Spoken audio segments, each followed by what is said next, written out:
What's up, everyone? It's your boy, SlimShauny Westman here, bringing another video. And today's video, I'm talking about the rise and fall of Bray Wyatt. Now, let's start off from where it all started back in the beginning, which he was Husky Harris back in 2010. Yeah, 2010. Things changed. But he first appeared on NXT. He was also a member of Nexus back then. And, you know, I guess when the Nexus broke up, he was sent back to NXT, where he developed probably the greatest character in wrestling today, Bray Wyatt. And we debuted as Bray Wyatt in 2013, when it was him, Eric Rowan, and Luke Harper, rest in peace, the Wyatt family. And of course, who will remember the match they had when it was the Wyatts versus the Shield at Elimination Chamber match? Boy, oh boy!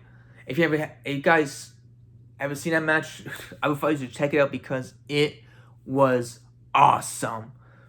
But he also had that match with John Cena at WrestleMania. Boy, oh boy, he had the fans around him because they were chanting, "He has the whole world in his hands. He has the whole world in his hands."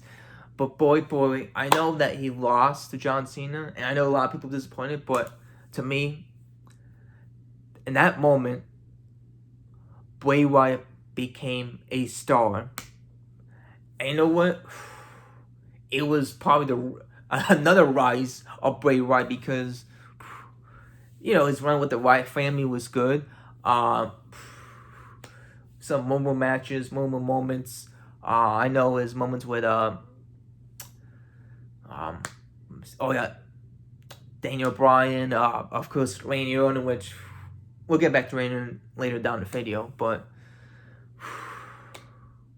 I think he was a former W champion, former tag team champions with the Wyatt family, and of course Matt Hardy.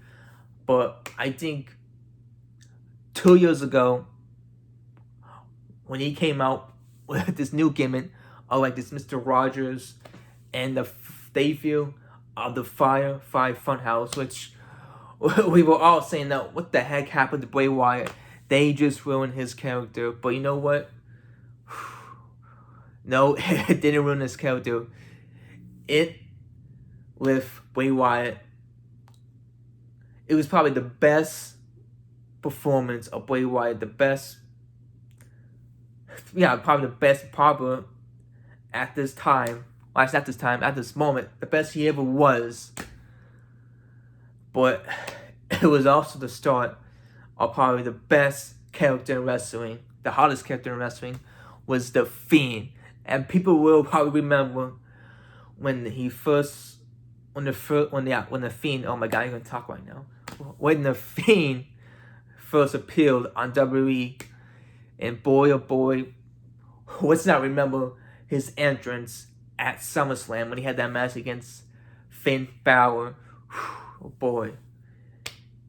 It was another rise of Bray Wyatt, the Fiend character. But it was also like another face of Bray Wyatt. Now we see Mick Foley's, the faces of Mick Foley's. Well, we see the faces of Bray Wyatt because we have the regular Bray Wyatt, the cult leader Bray Wyatt, and of course the Fiend Bray Wyatt.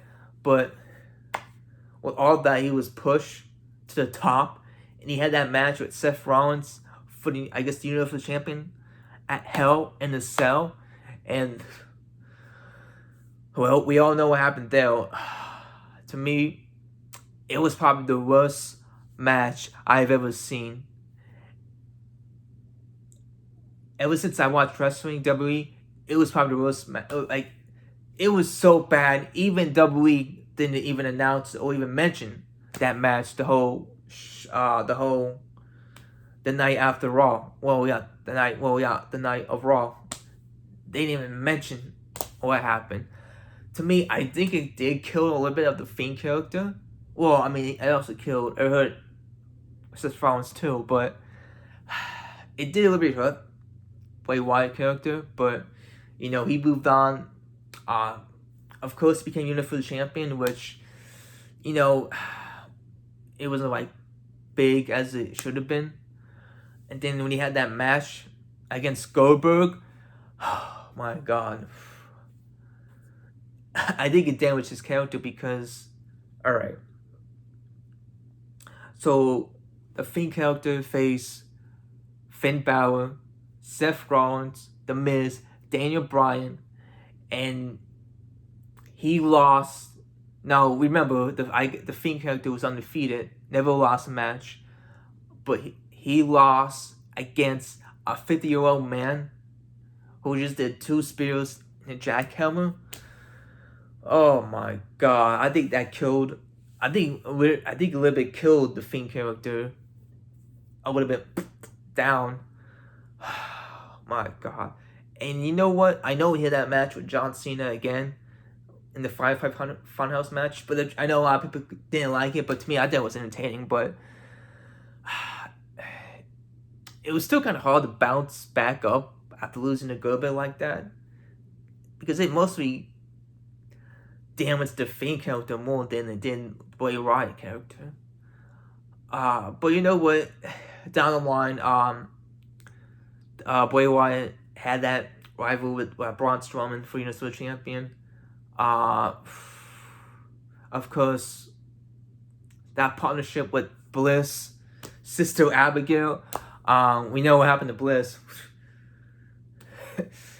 Oh my God! But down the line, wow.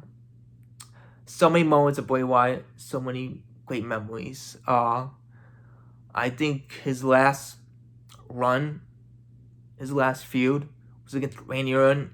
And remember Randy Orton, that TLC match, which he burned the Fiend character. And then later on, like, yeah, this year, Fastlane, he returned, but his character, like the Fiend character, was all burned, all that kind of stuff. And of course, his match, Randy Orton at WrestleMania, which would have been his last match in WWE. He lost to Randy Orton. I know a lot of people were unhappy with that. I mean, I wasn't really happy with that. Bliss turned on him, which I wish they can do more story with that. Or really why she did that. But yeah, and then after that, the night after WrestleMania on Raw, which would have been the last 5-5 Funhouse of Bray Wyatt. My God, time has changed. And of course, last week, the shocking news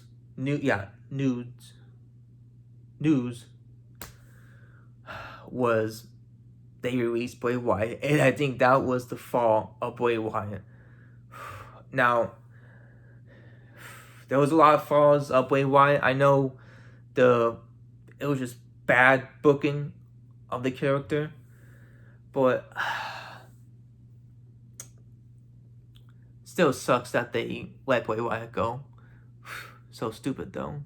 Stupid decision because of budget cuts. Yeah, okay, budget cuts. But yeah, that was the rise and fall of Bray Wyatt. So guys, comment below your thoughts about it. If you enjoyed this video, leave a like and don't subscribe below for more. Until next time, I'm SlimShauny. Peace.